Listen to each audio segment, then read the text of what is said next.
May mga kwento ng kasikatan na sinimulan ng liwanag, ngunit tinapos ng dilim. Isang tinig na minsan ang nagpatawa sa buong bansa, pero ngayon ay isa ng alaala. Ako ay isang model. Good boy, good boy. Ang bait mo naman sana. Isang sikat na komedyante, hari ng reggae sa masang Pilipino, energetikong performer sa entablado. Ngunit isang malamig na katawan ang natagpuan sa madilim na silid. Noong gabi ng Nobyembre 21, taong 2016, natagpuan si Blackjack. Wala nang buhay sa mismong tinitiran niya sa kondo sa Sampaloc, Maynila. Sarado ang pinto. Wala umanong senyales ng sapilitang pagpasok.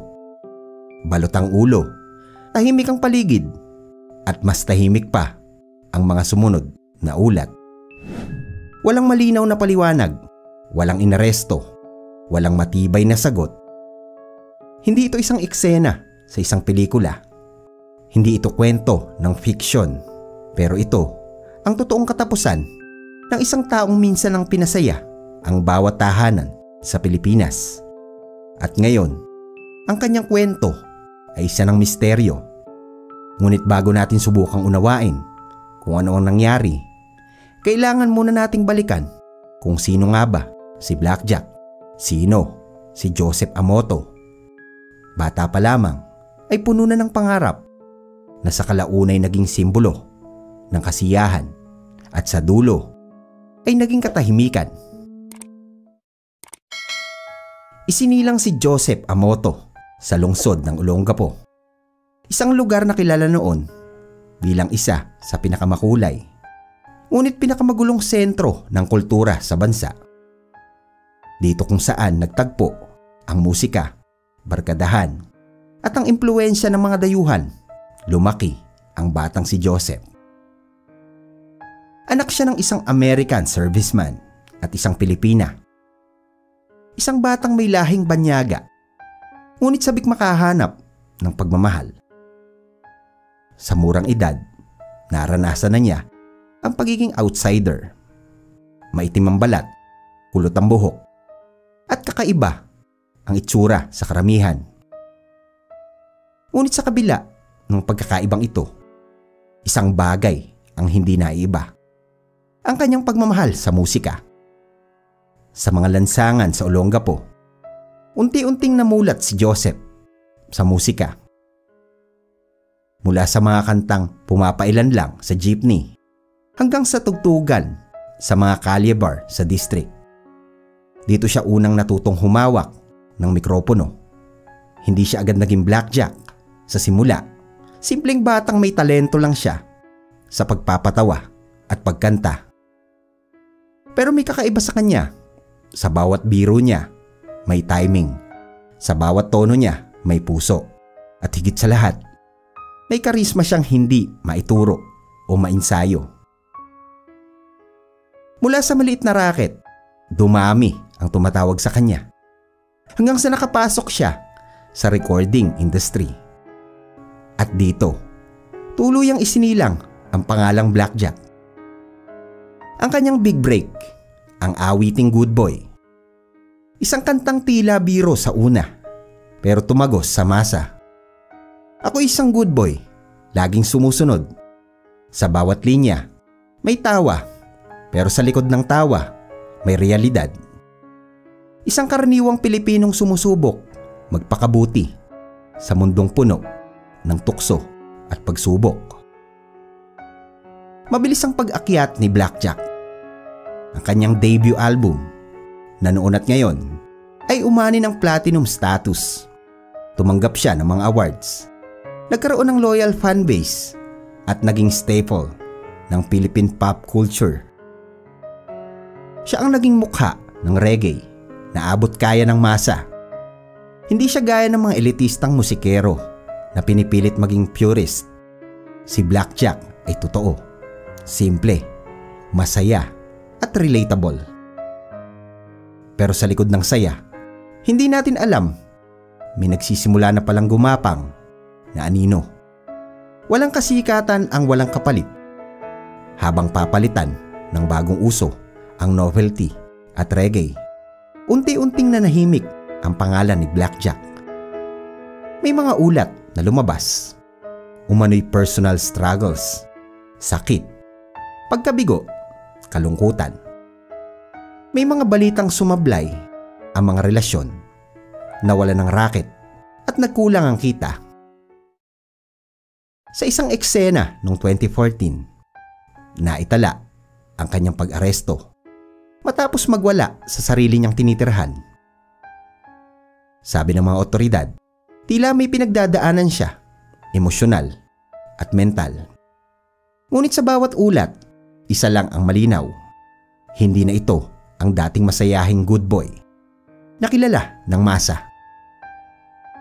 Hindi natin alam ang lahat ng detalye, pero minsan, kahit ang mga pinakamasayahing tao ay may pinakamatinding dalang lungkot. Pero hindi sumuko si Blackjack. Sa kabila ng lahat, may natitira pa ring apoy sa puso niya. Sinubukan niyang bumangon, nag-perform sa mga maliliit na entablado, nag-guest sa mga noontime show, pinalikan ang kanyang mga kanta. Sa ilang interview, sinabi niyang may plano na gumawa siya ng bagong album. Gusto niyang ipakilalang muli ang sarili niya sa bagong henerasyon at sa mga tagahanga na nakaalalang muli sa kanya. Nagbigay nga iyon ng pag-asa sa kanya. Ngunit sa likod ng bawat ngiti niya sa kamera, may isang tanong na bumabalot sa hangin. Okay pa ba siya talaga? Noong ika-21 ng Nobyembre taong 2016, isang gabi sa Sampaloc, Maynila, sa kanyang condo unit, natagpo ang wala ng buhay, si Blackjack. Ayon sa ulat ng pulisya, nakabalot ang kanyang ulo ng plastik. Sarado ang pinto. Walang forced entry. Walang witness. Walang foul play. Ayon yan mismo sa opisyal na pahayag. Pero para sa marami, hindi sapat ang mga sagot. Ano ang tunay na nangyari sa kanya? Pumiling ba siya sa katahimikan? May hindi ba tayo alam? Ito ba'y isang kwento ng tao na unti-unting naligaw at naiwan sa dilim? Walang investigasyon na nagbukas muli ng kaso. Walang follow-up mula sa media. At sa katahimikan ng gabi, parang sinadyang limutin ang lahat. Pero kung akala ng mundo'y tuluyan ang nawala si Blackjack, nagkakamali ito. Sa bawat videoke, sa bawat tawang dulot ng kanyang kanta at ang kanyang pelikula, sa bawat batang nag-viral sa social media habang sumasayaw ng good boy, ibig sabihin, buhay pa siya. Siya ay paalala na hindi lahat ng artist ay nabubuhay sa karangyaan. Minsan, ang pinakamasayang performer ay ang taong may pinakamatinding binuhat. Blackjack was not just novelty act. He was a symbol of a generation, a bridge between humor and reality. Kapag sumikat ka, akala ng iba, wala ka ng problema. Kapag komedyante ka, akala ng lahat, masaya ka lagi. Pero ang katotohanan, ang mga taong kay galing magpatawa, sila rin kadalasan ang kay hirap unawain. Si Blackjack ay hindi lang musikerong may natatanging tunog. Hindi lang siya novelty act o isang karakter na pinagtatawanan. Isa siyang simbolo ng kasikatan na madaling nakamit pero mas madaling nawala, ng musikang hindi kailangang komplikado para maging totoo, at ng taong napapalibutan ng ilaw ng tablado ay naiwan pa ring mag-isa sa dilim. Hanggang ngayon, nananatiling palaisipan ang mahuling sandali ni Blackjack. Walang kamera, walang saksi, walang tunay na kwento, tanging katahimikan at mga tanong na hindi na muling sinagot.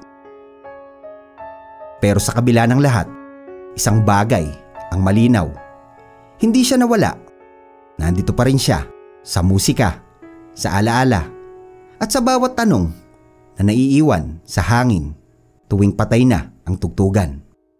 Hindi lahat ng nawawala ay nakakalimutan at hindi lahat ng naiwan ay tuluyang umaalis.